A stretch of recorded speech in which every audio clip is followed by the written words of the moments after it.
Good evening and welcome to another ACL update, number 7. I'm Alister Cameron and I'm ever with the wonderful Wendy Francis, ACL's National Director for Politics. Good evening to you, Wendy.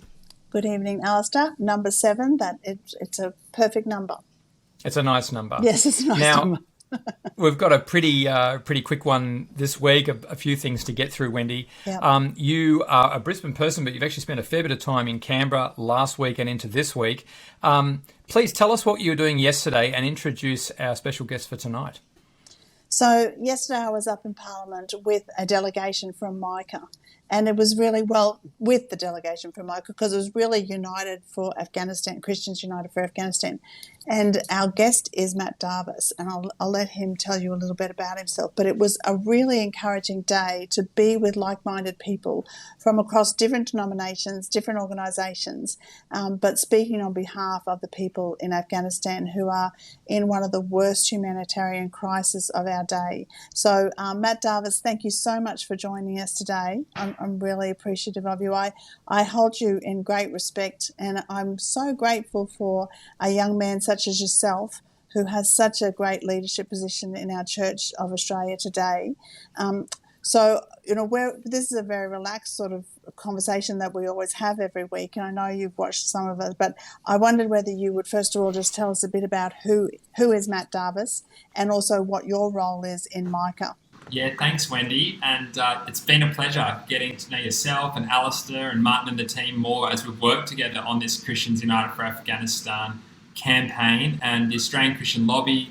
Thanks to all your supporters, because the support has been tremendous. And that is really been what's so exciting about it. It's galvanised the Australian church, every denomination, every different theology. We have our differences, but we've come together on this to speak up for those refugees. But to your question, I guess best answered by my situation in life, which is that I'm married. I live up in Newcastle with my wonderful family. We go to the Granary Church up here in Newcastle. And it's a pleasure to get to do my job as campaign director of Micah Australia, helping Australian Christians advocate for global issues. I love it. And it was a wonderful day, a wonderful example of the work that we love doing, being there with you in Canberra yesterday. So just explain to our listeners what the delegation was all about yesterday. Can you just do that for us? Yeah, so Christians United for Afghanistan launched after Kabul fell, and we saw those really devastating scenes on the news as desperate Afghanis clung to planes, desperate to get out because they knew their lives were at risk. Not all Afghans, but many Afghans, particularly persecuted minority groups like the Hazaras, an ethnic group, but of course also Christians, as many of your audience will know. And so that desperation touched the hearts of Australians and touched the hearts of Christians, and we created the campaign to really call for several things. The first was a special intake of refugees, of 20,000 refugees from Afghanistan. We thought that was fair given what we've done in previous crises, what other nations were doing. We know there are restrictions. We know that we can't let everyone in, that there has to be rules in a sovereign state like Australia. But that's what we deemed, along with the refugee sector, the Refugee Council of Australia, and many others, to be a fair, compassionate, just intake that we could facilitate well as a nation. We were calling for that. We were calling for special expedition of reuniting families. There are some Afghans who are here in Australia, other lovely family members of us overseas, getting those families back together. We also called for helping those who are currently on temporary protection visas living in Australia have permanency. They've been on those visas for 8 years. There's obviously no way they can go back now. Whilst they're not permanent, they can't start a business, they can't take out a loan, they want to get on with their lives and be really incredible citizens for our own country. They're stuck with this protection status. And then finally as well, asking and encouraging the Australian government to give smart, targeted aid to reliable partners on the ground who can deliver that, like World Vision, like Tier Fund groups that are there working on the ground. So they've been our asks. It's been a long journey. There was recently a bit of a disappointing announcement by the government, and so we were really back down there to say, we heard that announcement, we weren't that thrilled with it, what more can we be doing together to get a better outcome? And during the day, I guess for me, I was watching you and people like Tim Costello and a number of others that were there representing Vinnie's, but also our military. There was an ex-military guy there, lawyers, really amazing people, a couple of people who are Afghanis themselves. And so through the day, there was it was sort of encouraging, discouraging, encouraging, discouraging. It was a little bit of a seesaw. But I think, our second last meeting, there were some outcomes that I think you'll probably be glad of. So could you explain just a little bit of I guess, what outcomes we did get? It wasn't a lot, but there was some. Yeah, so I guess to explain to everyone listening at home, the barrier to what we would say is a fair share intake of refugees has been that Australia's got a refugee program every year, and that cap is set at 13,750 refugees. When the coalition, before the 2019 election, actually committed to an allocation of around 18,000, but COVID meant we couldn't actually fulfill some of those numbers during COVID years. Unfortunately, though, rather than make a plan and a forward estimate to bring that back up, they just cut it and they've left it cut. So it hasn't given them much space. And so the whole way along we've been saying, do what Tony Abbott did in 2012 and take a special additional intake. Back then it was from Syrian and Iraqi refugees, many of them Christians that were persecuted. Do that again for the Afghans. And the government said, we will take 15,000 Afghan refugees over the next 4 years. Wow, sounds amazing. That's like 3/4 of our goal. Problem? From within that existing cap. Therefore, persecuted Iranis, we've got a lot of Congolese at our church that are waiting for those allocations. Yeah. Spots lost. So it wasn't an addition. It wasn't increased generosity. It was the same. And concerning for us is actually that they made it sound like something it potentially wasn't. There are already 4,500 Afghan refugees who were evacuated immediately after Kabul fell in Australia. And throughout our lobbying last year, we were led to believe that there was that group, and then there would be the additional refugees that they were going to take in. Even when they said it was within the cap, we thought surely it won't include those that have already been evacuated. Many of those used to work with the Australian Army and others. Well, unfortunately, it was going to be. Yesterday, a tiny crack of light that perhaps they would not count those 4,500 here, which means another 4,500 lives could be saved, could be brought over and brought to safety. But it was only given to us that they would talk about it. So not a guarantee yet, and that's where we need to keep praying and keep the pressure on. So that's one thing that our people need to really get on to. So we'll work at how we can do that. But I was in the meeting, I was sitting around the table, and at one stage we were left alone for a bit when the minister had to go. And everybody was saying to you, Matt, you need to make sure that you know exactly what he's saying there. Did he really say that? Did he really say that? And you were like, yeah, no, we'll make sure. So when he came back in, you basically stepped through exactly what you felt he was saying so that he could agree or not agree. And you made it really plainer than he had made it in the first place, can I say. And he said, yes, you can actually go out publicly on that. Not that he would do it, but that the government were prepared to definitely look at that. So I loved the way that you ran the meeting because it was so clear, and I felt like I learned a lot. But one of the things that our people have been concerned about and keep on seeming the government doesn't want to do it is the whole issue of moving people who are on temporary protection visas onto permanency. And it's particularly something that tugs at the heart of people from Afghanistan at the moment. And even if it was just the people from Afghanistan that could be moved from temporary protection visas onto some sort of permanency, I think we would feel as if we were getting somewhere, because these people, we know they cannot return. We've been in Afghanistan for 2 decades in the military. We've left. There's no way that the military will be going back, and these people cannot return.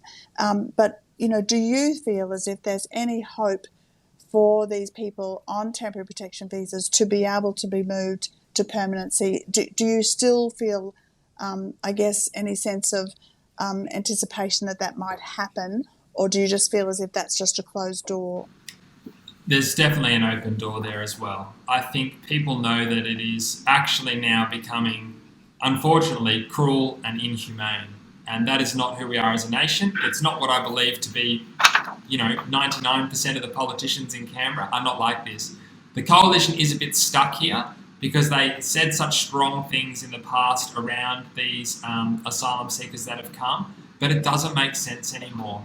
We know what stopped the boats back in the day, and that was the policy of turnbacks. Our maritime out there working with Indonesia, stopping vessels from coming here.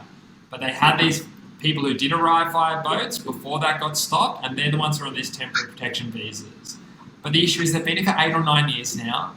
They're not going back. They're integrated into their communities. They've been proved to be genuine refugees. So we are really just kind of shooting ourselves in the foot and causing them immense harm to not find a way to integrate them. And there's so much work that's been done by the Refugee Council of Australia to say, if you now just quietly allow these people to have permanent status, it's not going to restart the boats because it's not what stopped it. So Labor will overturn it immediately. They've said that if they're in government.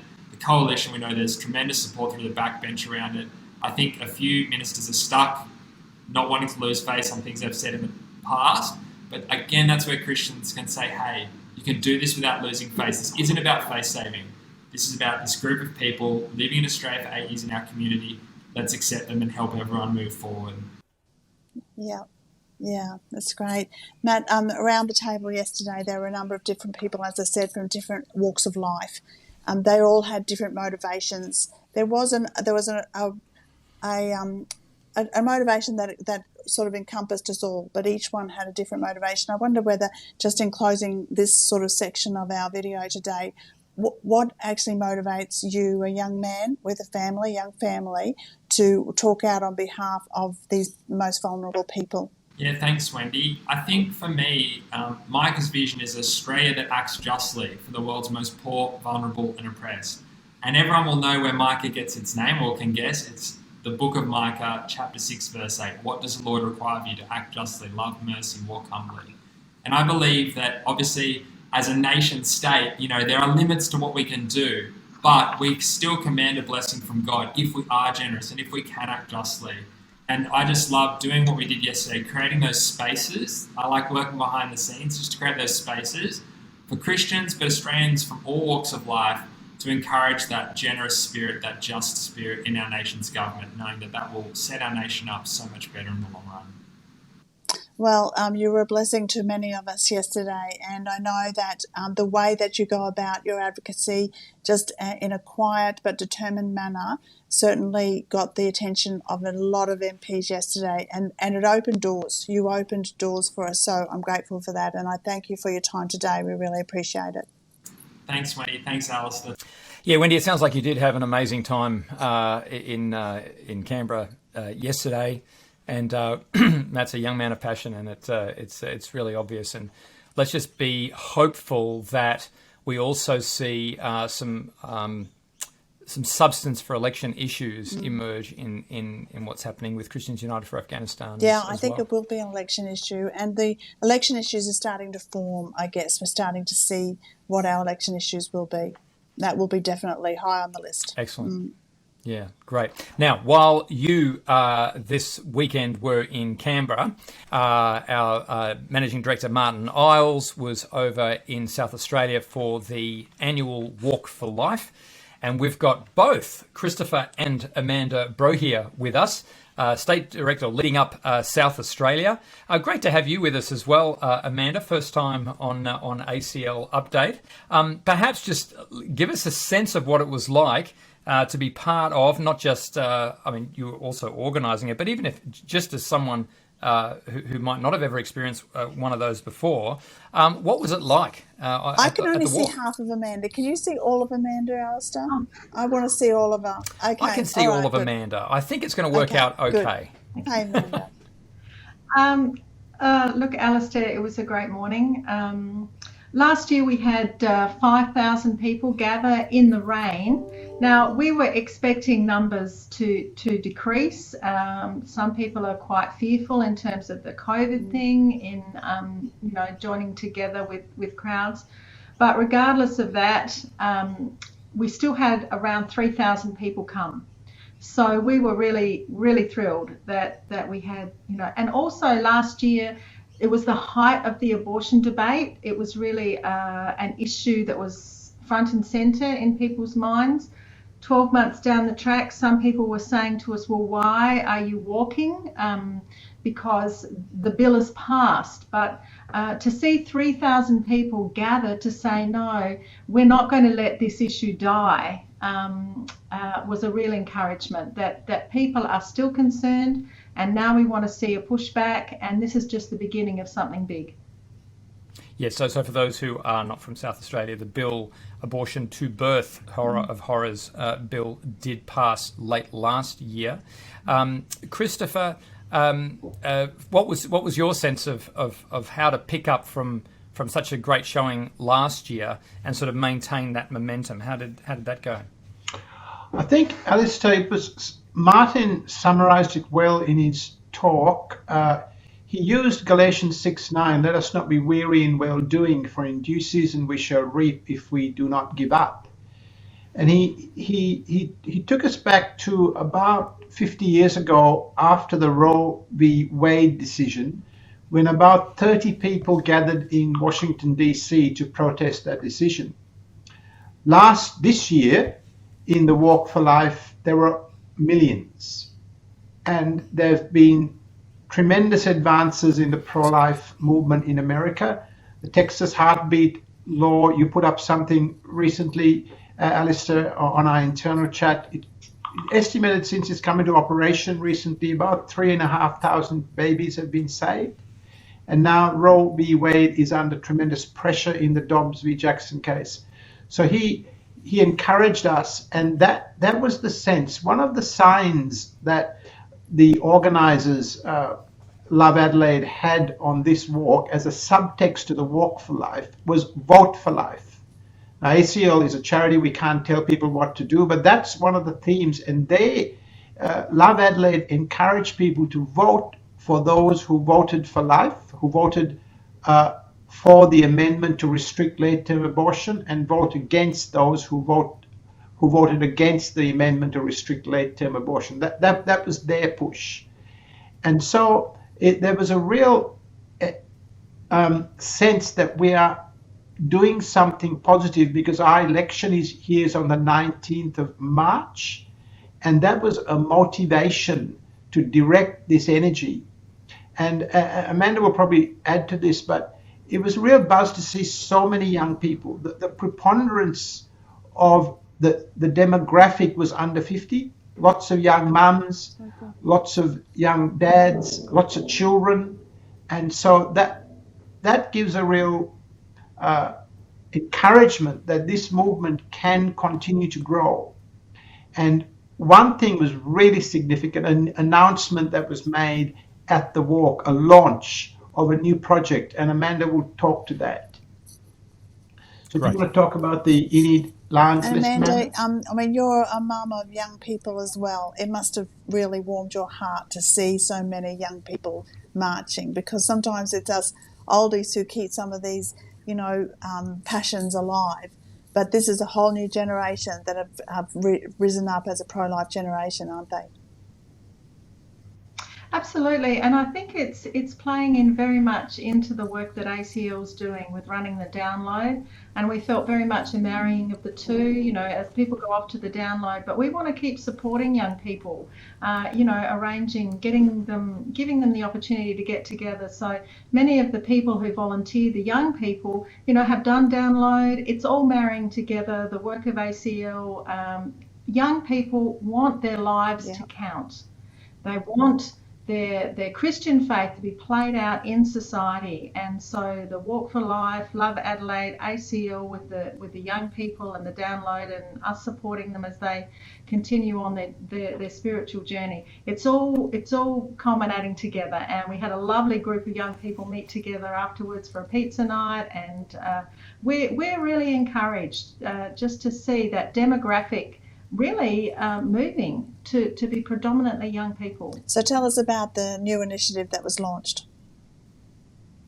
So this is a new initiative by Professor Joanne Howell and a friend of hers, Deborah Searle.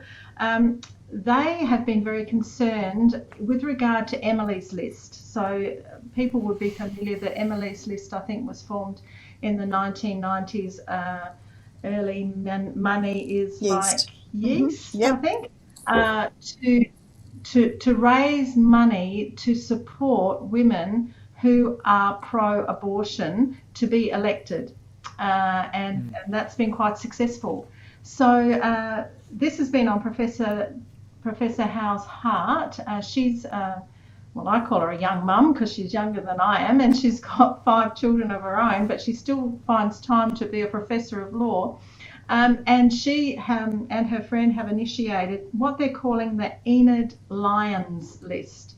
So Enid Lyon was the first female member of Parliament in Australia, and she was a mother of 12 children and very pro-life. So yeah. So they've brought forward this new initiative. So the website is up and running. They have a scorecard for our election coming up in March, so that people know who to vote for, who were the pro-life, who were the pro-abortion MPs. And it's an exciting project. They're fundraising, and they are wanting really to be a support base for women who are pro-life, to get people into Parliament so that their votes will count when these issues come up in Parliament. Tremendous initiative, and thank you, Amanda. Thank you, Christopher. We'll keep moving on from South Australia, but it's worth noting, I presume, that an Edith Lyons list is not just a South Australian thing, but it will also have, we hope, impact and some sort of substance to it in terms of helping people make decisions at the federal election. Yes, they're planning to go right throughout Australia. They're going to have the first pro-life awards in Ayers House, which is one of our prestigious restaurants, in a couple of months' time. So they're really aiming 5-star and to bring this front and center so that in 30 years' time, there could be 60 pro-life MPs in Parliament or more. It's a wonderful thing. Cool. It is wonderful.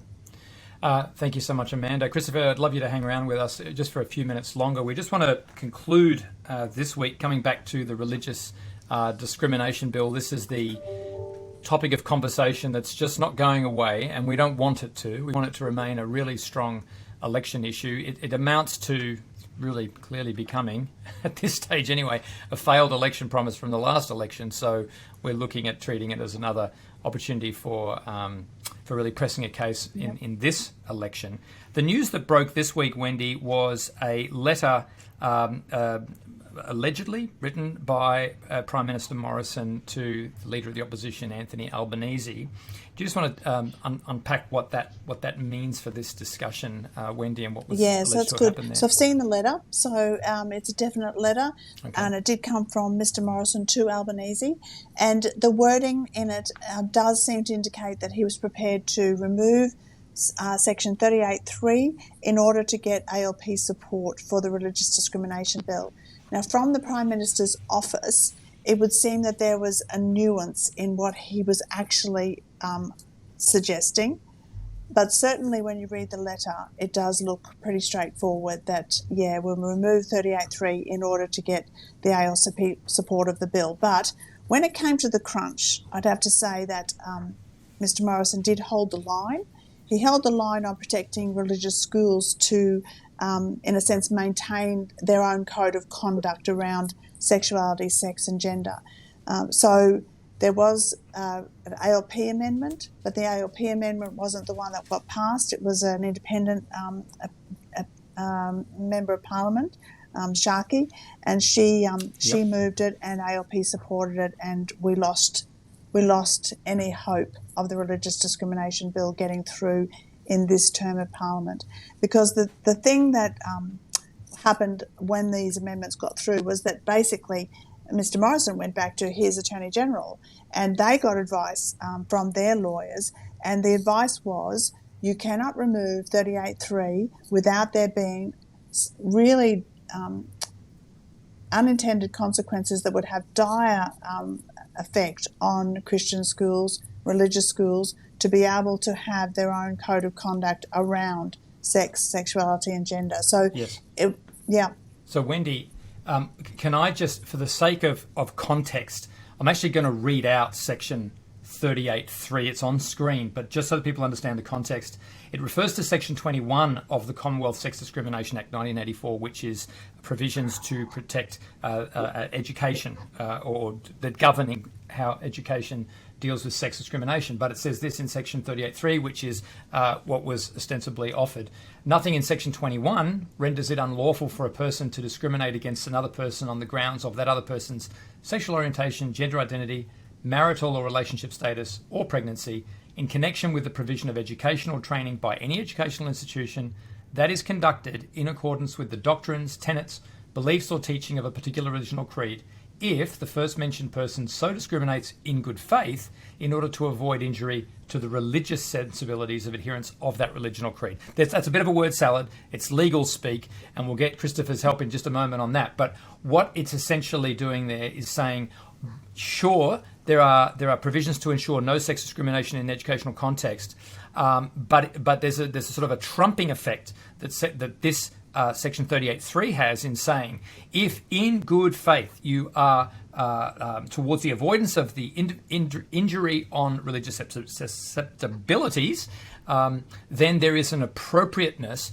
And what we see in that clause, and what we're greatly concerned about as are other legal minds, is that if you take that out, you render it potentially impossible in many cases for a religious school to, in good faith, protect its religious ethos. So, and I think it's also fair to say, are we not acknowledging that it may be that there's the murkiness of not being sure whether in what Scott Morrison wrote to Albanese that he necessarily understood all the technical detail of that. The spirit of it was to come to a place of securing a bill, but there is still a lot of concern that if you take that out, you could be dudding Christian schools in a very, very bad way. Absolutely. Schools of any faith. But when we're talking about Christian schools believe there are two sexes, male and female. They believe that marriage is between one man and one woman. And that teaching, if 38.3 is gone, that teaching could actually be said to cause a detriment to somebody who identifies as LGBTQI+. But, it's competing rights in one way, because what we're looking at, Christian schools want to have the ability to say, no, we won't have shared bathrooms, for instance. We won't have shared facilities when we go on camp. We're not going to have boys participating in high-level girls' sporting activities. At the moment, the Religious Discrimination Bill would still have allowed that with 38.3 still there.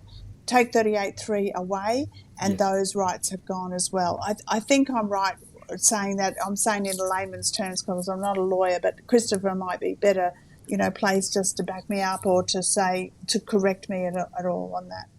Yes, I think you're spot on, Wendy.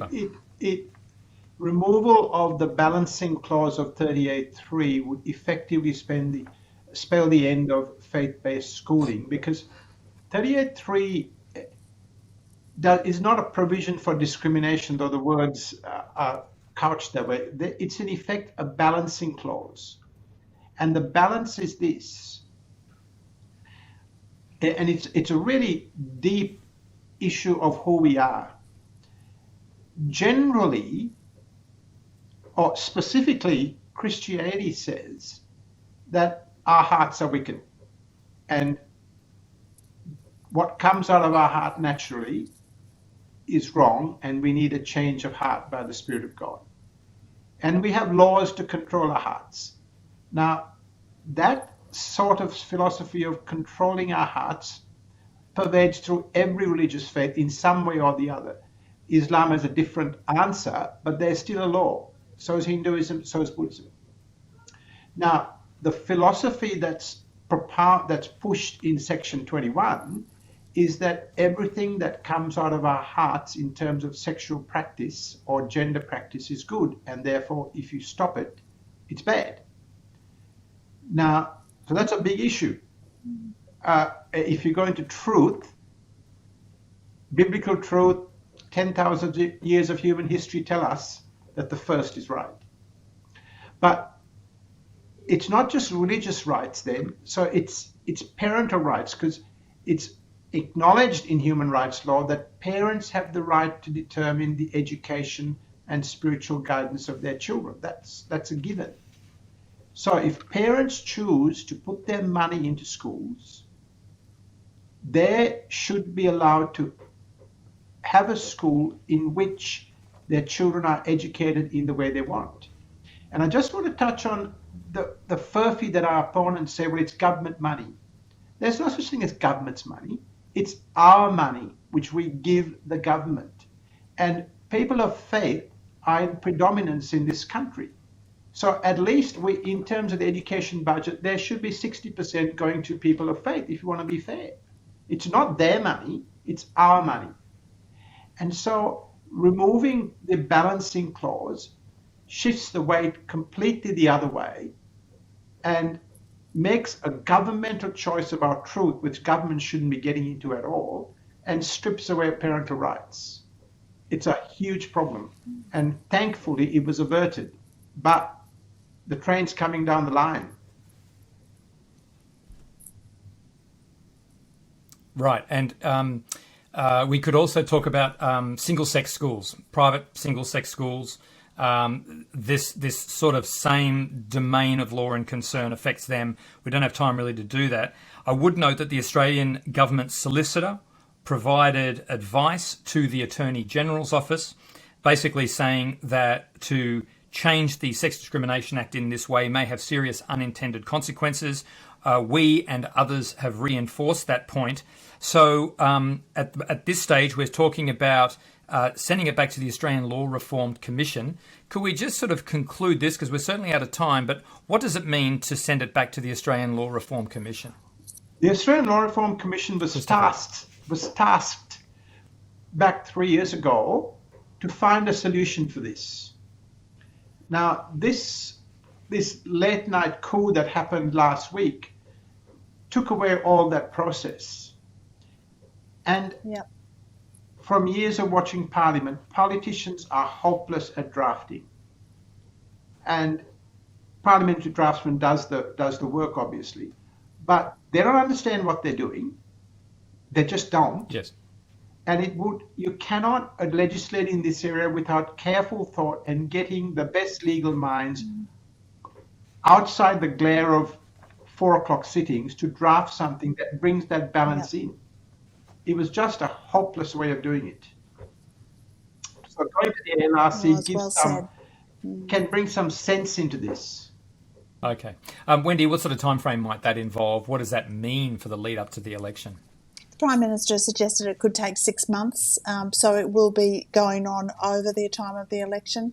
So what we really need now is we need commitments from both the Labor Party and the Liberal Party, the coalition, to see what are you going to give us post-election on religious discrimination as far as a bill, and how soon will you get it done, because this has been just dragging on so long. So it's still got a few months to live now. Yeah, but certainly it was pretty terrifying there, as you were saying, Christopher. Those sort of last-minute sort of deliberations suddenly took it in a rather scary direction, and just made a mockery of the integrity of the process that had brought it up until that point, to suddenly be talking about casting aside chunks of other acts and things of that nature. Look, we are really, really out of time. I'd love to speak further. Any heads up, Wendy, on what's happening this week, or anything to look forward to just before we close? Look, Parliament probably won't sit again now before the election. They'll have budget and they're having estimates at the moment. So what we're looking at now is an election possibly on the 14th or the 21st of May. And so ACL will be coming out with a well thought out strategy for the election, because we want to see people of values. We want to see people who of truth elected into our Parliament. And so stay tuned for that. That's it for another week, folks. Thank you, Wendy. Thank you, Christopher and Amanda, and also Matt. It's been a big week. See you next week.